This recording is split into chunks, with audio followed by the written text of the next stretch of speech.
theyeshiva.net. So just before we begin, Be'ezer Hashem, Motzei Shabbos is Motzei Shabbos Slichus.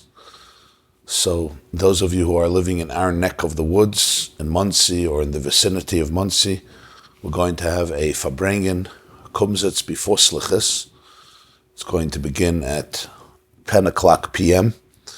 in the tent at 18 Forshey at the Shul of Archaim. There's going to be a Malava Malka, going to be some music, and then it will be followed 1 o'clock by various minyanim of Slichus. The stream, those of you who can't make it physically, it'll also be Be'ezer Hashem Bli Neder streamed, which will begin 10:30 p.m. And you can watch it at theyeshiva.net. Today is Chai Elul, the 18th day of Elul, which celebrates the birthdays of the Baal Shem Tov and the Alter Rebbe, the Baal HaTanya. They were both born on Chai Elul, on the Yudches Elul, which we call Chai Elul, the life of Elul. Thank you. The Baal Shem Tov was born on the 18th day of Elul of the year Hei Alafim Tov Nun Ches. They call it Nachas, the year of Nachas. In the secular calendar, it would be 1698. The Alter Rebbe, Rabbi Shneur Zalman of Liadi, the Baal HaTanya, who was a student of the Maggid of Mizrich, who succeeded the Baal Shem Tov, he was also born on the 18th of Elul, a few decades later, in the year Tov Kuf Hei. They call it Kahos, which would be 1745. So the Baal Shem Tov is 1698, and the Alter Rebbe 1745, both Chai Elul. Baal Shem Tov, of course, passed away 1760. The Alter Rebbe saw him once at the Upshernish. His father, Reb Baruch, took him to the Baal Shem Tov to cut his hair. And he told him he shouldn't bring him back to him afterwards, because he belongs to his student, the Maggid. And the Alter Rebbe passed away 1812. Chav Dalet Tevis Tov Kuf Ayin Gimel. The Baal Shem Tov Shvu was 1760.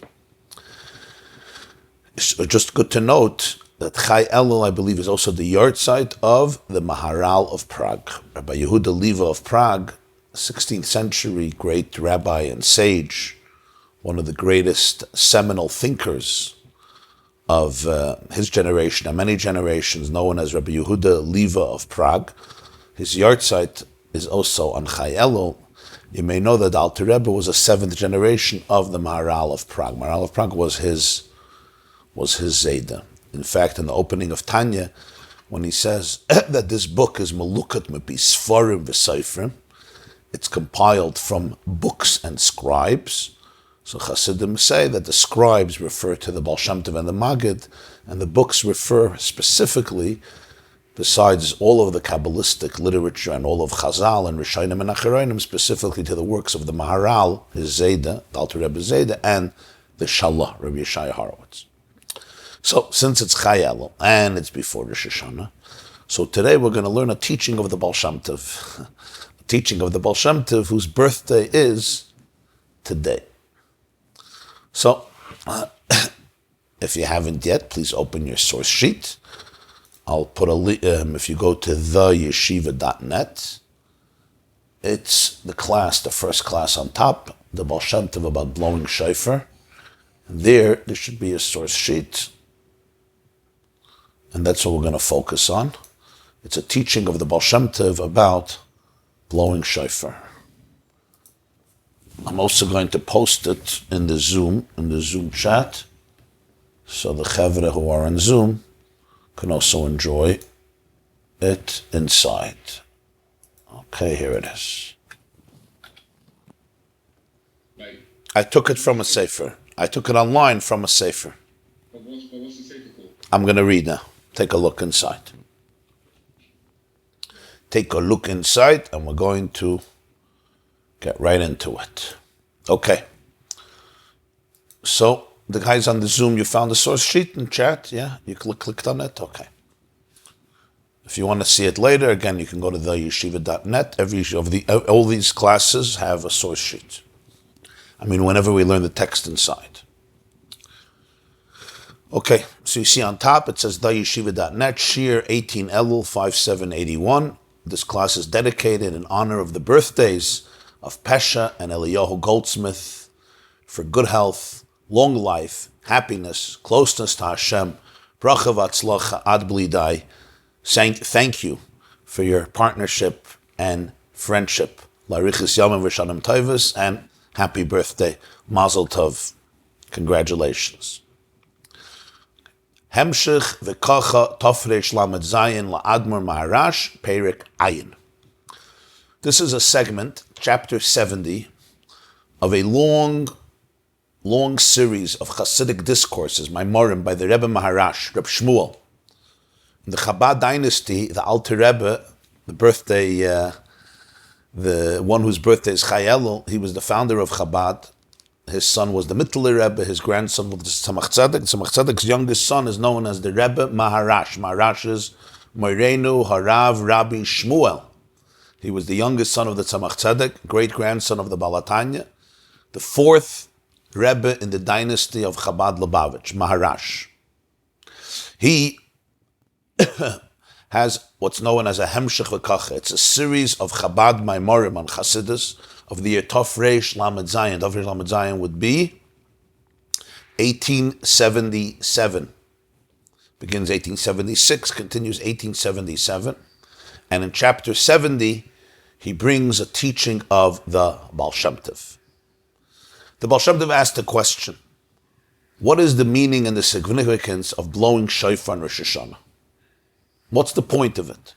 I can understand to have a musical accompaniment to the holiday festivities, and you have great musicians or vocalists playing music, singing songs. But what's the idea of taking the shofar, the ram's horn, and blowing it? What's the significance of it?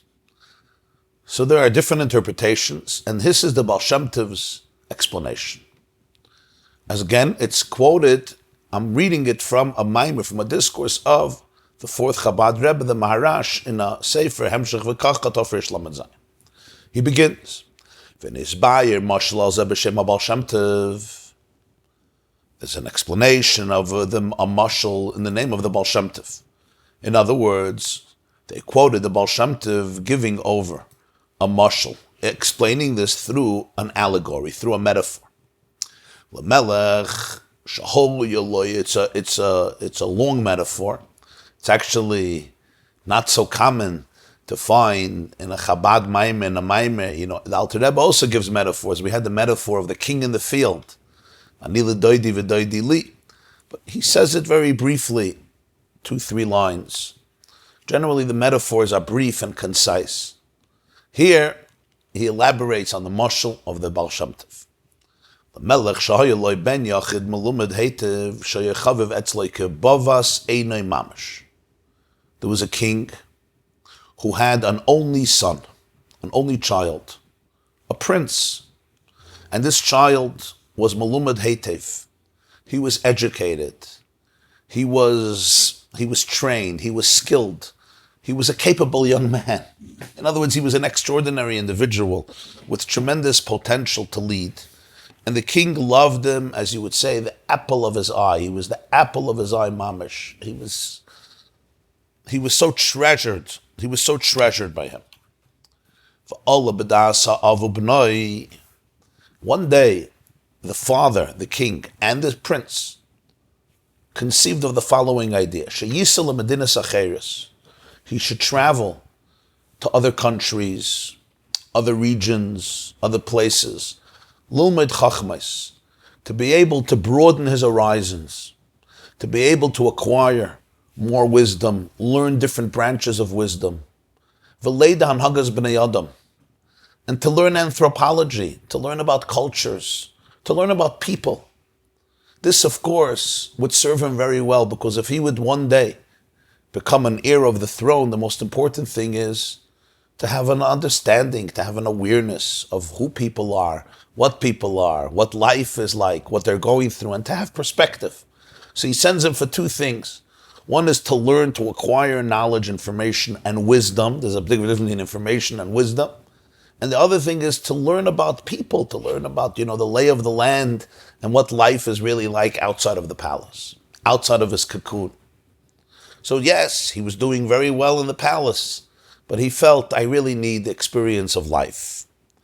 Az nasan loy aviv hamelech sarim u'masharsim v'hoin rav sheyelech v'yasur b'medinois v'iye hayam l'man yagia haben l'mayla yeseda yosim mikimoi hayosoi eitzel aviv bebeis. So his father gave him, first of all, some assistants, some of his servants, to be able to accompany him. He also gave him a lot of money. Hain Rav. He gave him a lot of money so that he should be able, not just to travel one place, but really to tour various countries, various cities, various islands on the sea. And the purpose was, for the child's benefit, he should reach a much more refined and a much higher state than when he was by his father at home. Because being at his father at home, he was in his own cocoon and in his own home and in his own environment. But the real exposure to life and to people and to different countries and, as I said, different cultures and traditions and wisdoms, he needed to go learn. And this is what happened. He left. He said goodbye to Tati and Mami, to the queen, to the king. You can just imagine, the tears of bidding farewell to their precious Ben Yachid, their precious only child. Off he went on this fateful journey. Vayihi b'rabas hayamim. But you know how things work out. They don't always work out the way we dream of them to work out in the beginning. Vayihi b'rabas hayamim. As days and weeks and months and years passed, v'chol asher nasan lo yaviv. Everything that his father gave him, al hitzas haderech, for the expenses of this journey. Mehitztarchus tafnukov shahaya murgal. He was very spoiled.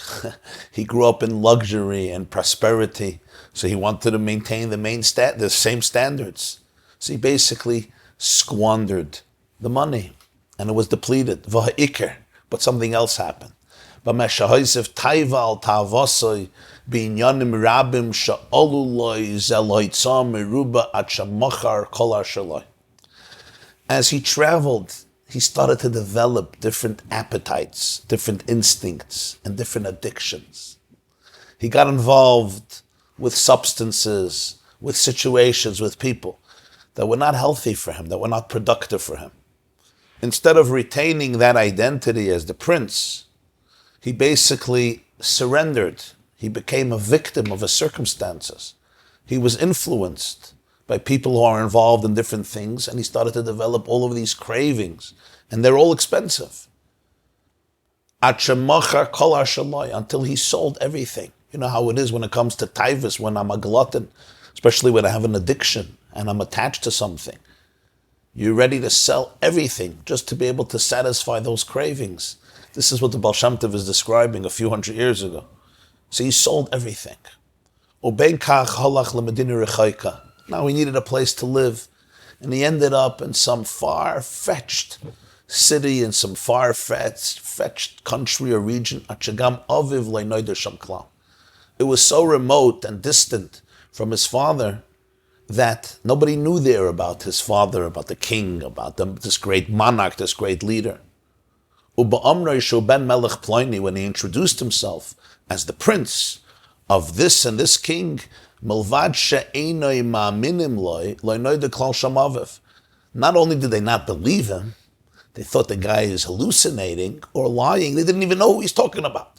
Sometimes they have respect for his father, they have respect for the family, but prove it, right? Show us the credit card, show us your passport, show us your ID. But here, first of all, they didn't believe him. Second of all, they didn't know who he's talking about. Like, who is this guy whom you're calling the monarch? In other words, it was such a far shtetl, so remote from the capital, so remote from the culture, from the traditions. They lived in their own bubble. They lived their own way, so they couldn't even understand what he's talking about. The Baal Shem Tov continues the story. Vikashera, one day, the prince saw Shekolsa, Kol Trupois, Ta'alois, Lahachiois, Esnafshoi, Batzarloi, Allah Beliboy, Lachzer, Lemedinas Aviv. Life moves on. In the beginning, there's excitement. There's the high. There's the new experiences that I never had as a child. The grass is greener on the other side. There's meeting these new people. There's a sense of freedom, of uninhibitedness. But he let go of everything. The whole vision of him to be able to refine himself, train himself, learn more wisdom, learn about people, and grow from the experience, and become a much more developed, refined, cultured, enlightened, wise prince than he was in his father's home. This was all squandered. There was no money. There was no, his father's assistants have left him obviously a long time ago. They escorted him, but then they left. He was now entrenched in all types of behaviors that were not very productive and meaningful. They were not suiting his innermost desires and cravings and personality. And at some point, you sell everything and that money is squandered too. So he says, when everything finished, all the highs finished, all his medications, all of his remedies, everything he used to give him chiyus, to give him a high, to give him a geschmack, to distract him. He was in distress. So what happens? He thought to himself, I want to go back to my father.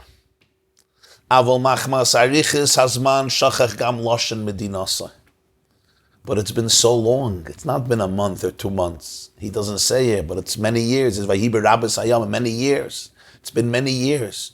So much time has passed since he saw his parents. He forgot the language. Here where he was living between these peasants, there was a different language, different vernacular. He forgot the language. So as he comes back, he travels, he takes the journey, and he comes back to his own region, to his own city. Ma'yachal says, what can he do? The way we communicate, the way we introduce ourselves is through verbal communication. He forgot the language too. Remember, this is before the days of Google Translate. He couldn't type in, the words, and Google would translate it and he would show it to the guard at the palace. He didn't understand the language, he forgot it. As he started to come back to the country where he came from, he started to, with sign language, show people that he is the prince. He is the heir of the throne. The king who they honored so much. And I should just say this in parentheses. You have to understand, when we speak about a king, we're speaking about a concept that's not very contemporary and very relevant to us. But in the days of the Baal Shem Tov, monarchy was the most powerful institution in the world for thousands of years. So a king, sometimes you had a benevolent king, sometimes you had a meshugana king, sometimes you had a tyrant and a dictator who was a heinous criminal and a ruthless, vindictive murderer. Sometimes you had a very, very fine melech, a wonderful person, a benign person, a great person, and everybody in between. But there was tremendous respect and awe and reverence. So he says when he comes back, he can't speak, but he could do sign language. And with sign language, l'rames, he intimates to them, however he did it, that I'm the boy, I'm the son of the king.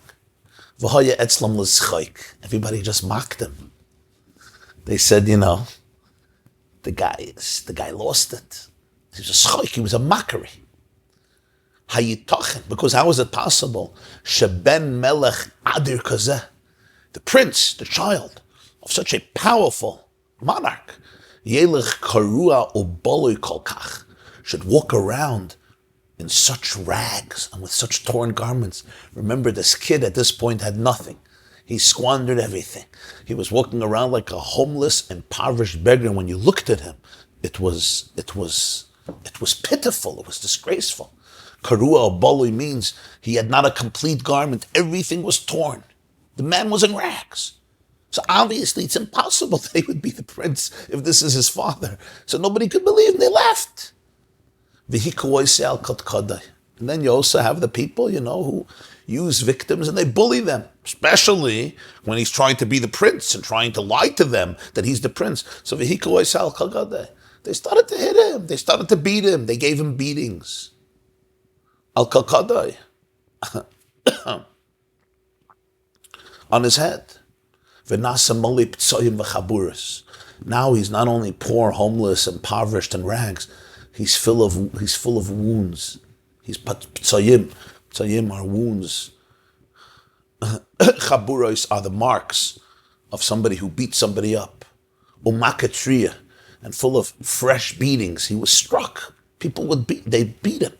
Ad shehigia lechatzer hamelech, until he schlepped himself, wounded, impoverished, in rags, to the courtyard of the palace. He thought maybe here it's going to work. And again, he couldn't speak the language. So he started to intimate to them through sign language, through gestures with his hands or with his face, that he is the son. I guess he was pointing to himself and pointing to the chamber of the king and I'm the long lost son. Maybe there was even a portrait of the king and he could point and say, this is me, this is my family. But again, it was so unrealistic. Nobody looked at him. Nobody took him seriously. He was just another person who's driving us crazy. You have these types of people who often are not dealing with a full deck, and sometimes challenged mentally and challenged in different ways, and they're schlepping to the palace and they're claiming that they're the heir of the throne. So what do people do? You ignore them. Sometimes some people will give him a smack, some people will throw him out, and some people just ignore him. They just ignored him. Says the Baal Shem Tov, what do you do? What do you do? Nobody recognizes me. Nobody understands my language. I can't communicate with anybody. Was tut man? There was one last solution. He started to scream. He started to cry out with a loud voice. He knew that the king will recognize his child's voice. He may not understand his language anymore because his language has been changed. He may not be able to recognize him externally when he looked at him because of the aging and because of what he's went through and because of what he looked like and because of the beatings. But the voice. So he started to cry out. Says the Baal Shem Tov, Shehikir HaMelech Koiloi.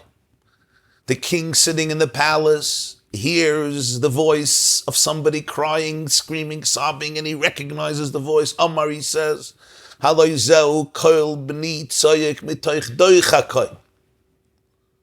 This is the sound of my boy. This is the voice of my son who's crying out from his distress. V'nisoyer etzloi avas b'noi. And all the love pent up in a father's heart for so many years was triggered. It was aroused. And he goes out to him, v'chipkoi, and he embraced him. V'noshkoi, and he kissed him. Chuli, etc. Father and son were reunited. This is the end of the story that the holy Rabbi Yisrael Baal Shem Tov shared with us. Chevre, you get the story? Was sagst du? This is it. This is it. The metaphor is brought in different svarim, you're right, in different places, sometimes with different nuanced variations, but this is the theme, this is the main theme of the mashal attributed to the Baal Shem Tov. Says the Baal Shem Tov, V'kach yuvan hanim shalamayla. This was a metaphor to serve as a nimshal, as a paradigm, to be able to understand the meaning of Tkiyas Shofar, the meaning of the Shofar and Rosh Hashanah, because the same story happens Lamaila, above.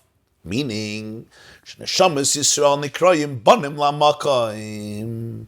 The souls of Knesset Yisrael, the souls of Yisrael are called children of Hashem. Shahagam Sheben Va'ach Ein Loi. Even though the pasuk in Koheles, Ecclesiastes chapter 4, tells us he has no son and he has no brother. God is not a biological being who begets children, who has siblings. So what do we mean? Neshamas Yisrael are called children. Says the Rebbe, Im Kolze, nonetheless, Chivavon, he loved them. Vikaron Bonim, and he defines them, he calls them children. Kamashakasav, as the pasuk says, B'ni b'chayri Yisrael.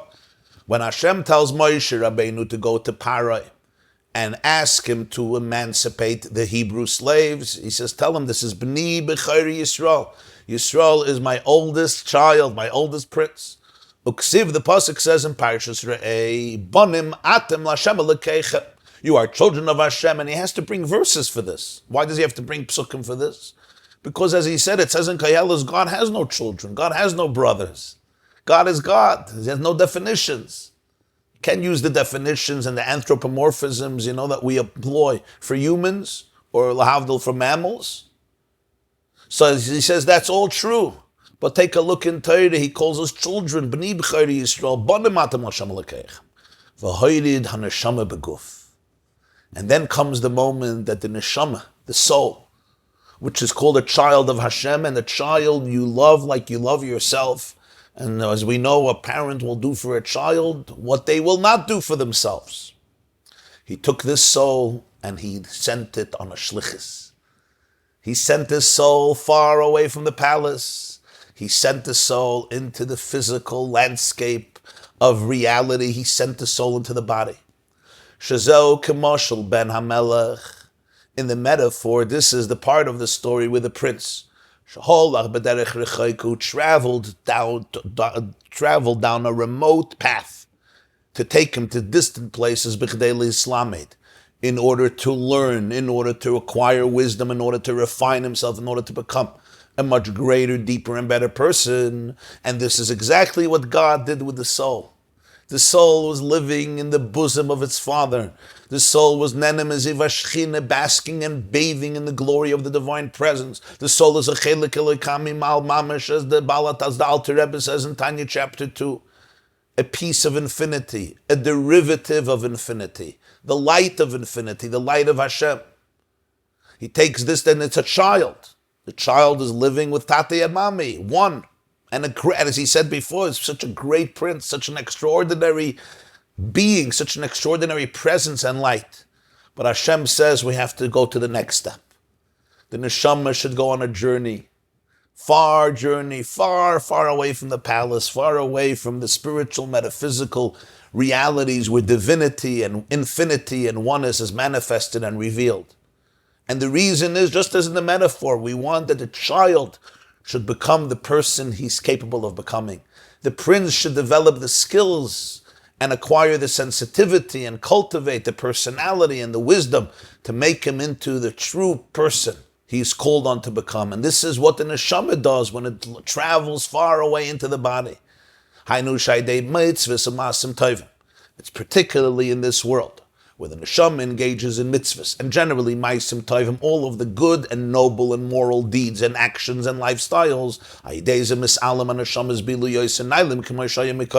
Through this, the souls are sublimated and elevated to a state that is infinitely deeper than it was before it left the palace, before it came into the body. In the famous expression, you read the zu tzorech aliyah, the descent of the soul is a tzorech aliyah, it's for the soul.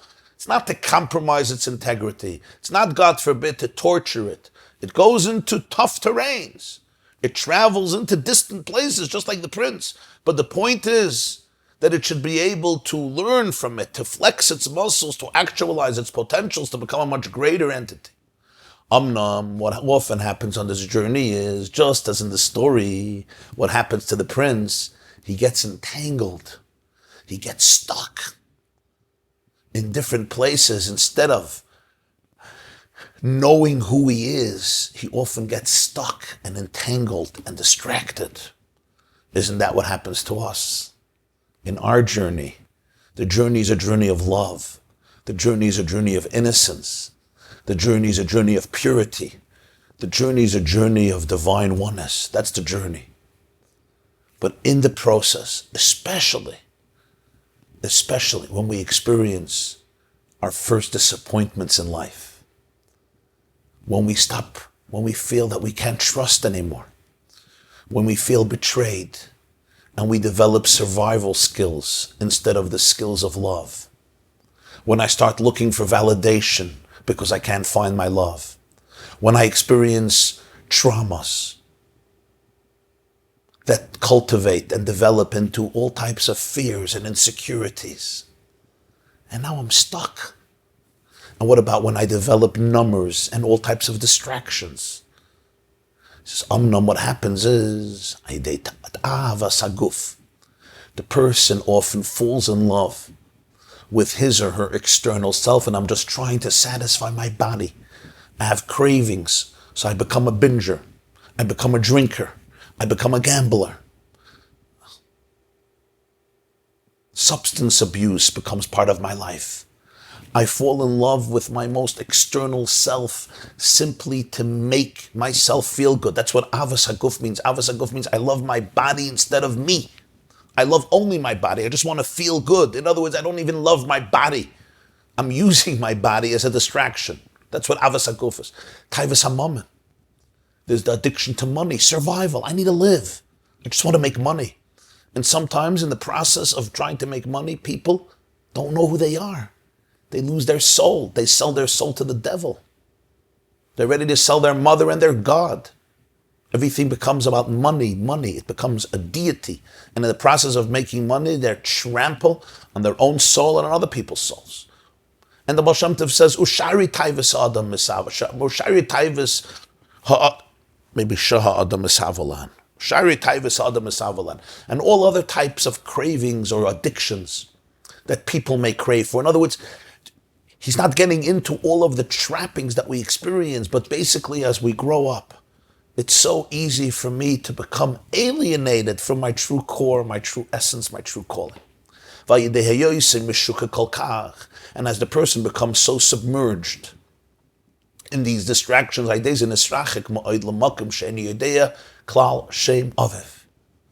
he goes so far. He reaches a place where the entire presence of his father is unknown. They don't even know the name of his father. It's best described by Paro's words to Moshe Rabbeinu. Mi Hashem asher eshma b'koiloi lo yadati es Hashem. When Moshe Rabbeinu says, B'ni b'chori Yisrael, I have a child. God says, I have a child. Set him free. Let him go. He says, who is Hashem that I should listen to him? I never heard of him. Let me see the documentation that proves God's existence. Paro wasn't only telling Moshe that you're not saying the truth. Who is this God that you're even talking about? Again, back to the metaphor. Not only they didn't believe the child, they didn't even understand the child. The Medrash Rabbah says that all of the exiles and all of the enduring anxieties throughout history all originate and all have that title of Mitzrayim. Mitzrayim comes from the word Meitzar, oppression, that which causes you stress and anxiety, batzarli, from the word tsar. It's narrow, it's distressful, it all comes from the word Mitzrayim, which means Meitzar. So what happens by Paroi, by Mitzrayim, is really a paradigm for the future. That through this distance. Shachach kol ma shayir regila b'yoysa l'mayla, shachach halagamri. The person forgets everything they used to know. I just forget. I forget my song. I forget my music. I forget my integrity. I forget my authenticity. I forget my spirituality. I forget my sensitivity.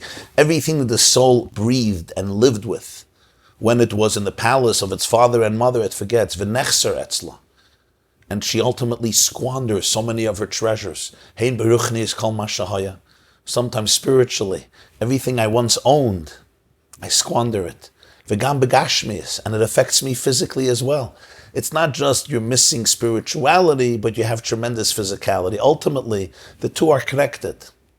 When I'm spiritually impoverished, when I'm ethically impoverished, when I'm morally impoverished, ultimately it causes me physically not to feel good, physically not to be happy, physically not to be successful. I'm missing physically. K'maymer Azal, as the famous sages tell us, the Mishnah at the end of Masechta Kiddushin, by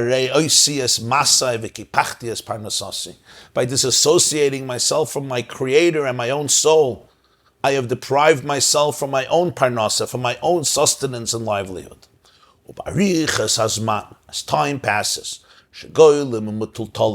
the prince travels more, and he's located and relocated from one place to another place, and he's schlepping around, and he has no place really to call home.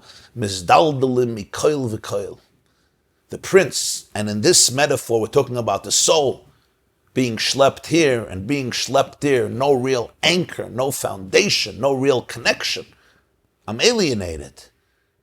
We become impoverished and lose so much, lose everything. Sometimes you meet a person. I remember once an addict came to see me. He was deep in addiction. And he had a great personality, and he was a very smart person, and he started to cry, which was already a sign that the journey of healing is beginning, the journey of recovery is beginning. And he said, I had everything, and now I have nothing. I have nothing. And he was at least sensitive enough to know it. Sometimes you don't even know it. Sometimes I so much have nothing, I don't know that I have nothing. That's how that's how empty I am. I'm so empty, like we learned in the Maimar Anila Doidi, that as long as the nail is attached to the body, you'll feel the pain. You'll feel the pain when you stub that nail in a rock. You'll feel the pain. When I'm detached and I don't feel. How can something detached feel? And I don't feel that which is separated. So he says what happens is the person is on empty. In the expression of the Pasuk, everything has a source. In Shoftim, Vidal Yisrael, in Shoftim and Nevi'im. In the book of Judges, Vidal Yisrael, from the word Dal, Yisrael has become impoverished. V'hainu bein beruchnis or bein begashmis. This doesn't only mean spiritually. It's spiritually, but it's also physically. Because again, to be physically successful, you need to be emotionally successful. If not, I can have physical money, but what is it worth? What is it worth? It's dirty money. It's money that's being used to squander me. It's not money that's being used to promote anything meaningful in my life, and therefore doesn't promote my happiness either. The kanal b'mashal, back to the metaphor, sheshachach gam halosher. It reaches a point that the prince even forgot the language. Hainu ben nimshal. What does this represent? Inyan harigila b'dveikus alakus.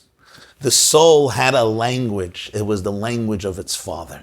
It's the language of godliness. It's a language. It's a vocabulary. We're not here talking about language, English versus Yiddish versus French versus Russian versus Hebrew versus Italian, Portuguese, or Mandarin. We're talking here about a language. Language is the prism through which we see the world. We communicate through language to others. We communicate through language to ourselves too. So language is not a technical thing that's useful in order to be able to communicate. Obviously, it's that too. But really, language is much deeper than that. As we learned in many Maimarim, language are the building blocks of creation. Basar Mamaris Nivra Olam. Language is the tool through which we understand the world.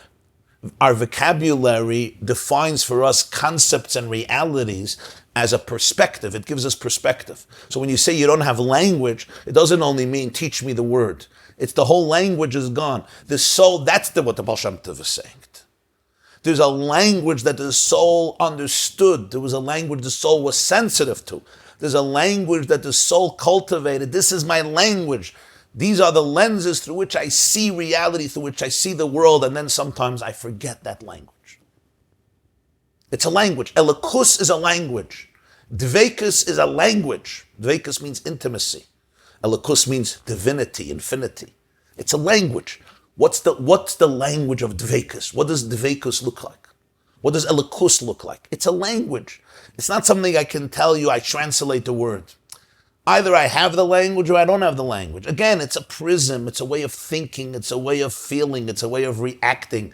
It's a way of looking at things, the way I look at a mosquito and a squirrel, the way I look at a tree and a basketball hoop, the way I look at a gazelle, and the way I look at a groundhog, the way I look at myself, I look at my spouse. It's a language of neshama. It's called a neshama language. And the Baal Shem Tov says, and the soul, through all of its journeys and vicissitudes, it sometimes forgets the language. Says the Baal Shem Tov, was tut man? How do I get back? There comes a point. There is a longing. There's a yearning. I've broken so much. I hit rock bottom. I want to come back. But I don't have the language. So the soul starts screaming, crying, with a simple sound, with a simple voice. So that his father will recognize him through recognizing his voice. That's why on Rosh Hashanah, we blow the shofar. This is the secret, says the Baal Shem Tov, of Tkiyas shofar. I don't take a violin or a cello or a guitar or a piano and start playing the music on Rosh Hashanah. What about saying words? Daven. That's what we do all year. You daven. Avinu Malkeinu, Hamelech, Baruch Atah Hashem. At this point, I don't have the language. I can't speak in words, but I can cry out. It's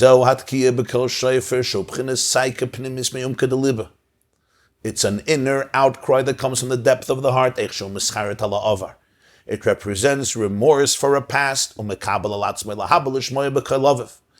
it represents a resolution for the future to always remain connected to my father, connected to me, to listen to my father. This outcry, Hashem is aroused. Hashem suddenly hears somebody sobbing, somebody crying, somebody screaming. Tu. Says, this is my kind, this is my child. God has aroused the marichi basay lebnei yechida, and all the love so deeply embedded in the Rebbeinu Shalom to his one and only child. As the Baal Shem Tov said, that every Jew is beloved by Hashem via ben yachid, as though you were an only child. Umoichel v'seleach lo yalaver. And of course, there's complete forgiveness for everything that happened in the past. There's an understanding, there's forgiveness. And that's why after Rosh Hashanah is followed by Yom Kippur, the day of forgiveness. What's the connection? You would think, first you have a day of forgiveness, and then you have Rosh Hashanah. You go into the new year forgiven. Doesn't that make sense? Did you ever wonder? Why is Rosh Hashanah before Yom Kippur? Yom Kippur should be before Rosh Hashanah. First ask for forgiveness, and then we'll start a new year together. You don't start the new year before forgiveness. First clean up the mess, and then we'll decorate the house. You don't decorate the house before you clean the mess. The Baal Shem Tov says, no. Yom Kippur always comes after Rosh Hashanah. Rosh Hashanah is the relationship. Rosh Hashanah is the pure, undiluted, unmitigated, pristine cry from the essence of a person that's not articulated in words because I forgot the language. And then comes the day of Yom Kippur, the day of forgiveness. Until we come to Sukkot, the first day of Sukkot, the Medrash says, it's the first day of a new calculation of sins. As the Medrash says in Parshas Emer on the verse, you should take on the first day of Sukkot and Esrog and Elul and Ahadas and Arava. So the Medrash says the reason it's called the first day, even though it's the 15th of Tishrei, because it's the first day when the sins begin being recalculated, because everything has been forgiven. Umashal hachibuk, and then comes the hug. Zeu inyan v'yiminoi techabkeini. This is what it says in the Song of Songs. His right arm embraces me. The Chag HaSukkos, HaKofas, HaSchach, the Sukkah, Chulik, Commission is Pasav Mizav Makamacher. And this is what the Schach of Sukkah is. It's God embracing the prince. So Rosh Hashanah, Yom Kippur, and Sukkot are all one continuous experience of a new relationship. It's not that there's Rosh Hashanah, then there's Yom Kippur, then there's Sukkot. It's just let's put all the holidays into 1 month and get over them. No. There's a continuum here. It begins with Rosh Hashanah. It begins with Elul, I would say, that the prince says, I want to go back. On Rosh Hashanah, he reaches the capital. So what do? I cry out. My father hears my voice. My father hears the sound of the prince. There's absolute forgiveness. That's Yom Kippur. And then, as he said in the metaphor, the father embraces and kisses his child. That's Sukkot. Sukkot, the schach hovering above us, that represents the divine presence embracing us. The walls of the Sukkah, it's all v'yiminoi techabkeini, Hashem embracing us. We spoke many years on Sukkot, the connection between the Sukkah and the divine embrace. It's even the structure of the walls. You have to have 2 walls and then a part of a third wall, which is like when the right arm embraces you, the 3 sections of the right arm, from your shoulder to your elbow, from your elbow to your wrist, and then your wrist, that's shteit fanes, hashlishes, afilu tefach, as the Arizal explains, the Alter Rebbe explains it in Likutei Torah. This is the metaphor of the Baal Shem Tov. This class is brought to you by theyeshiva.net. Please help us continue the classes. Make even a small contribution at www.theyeshiva.net/donate.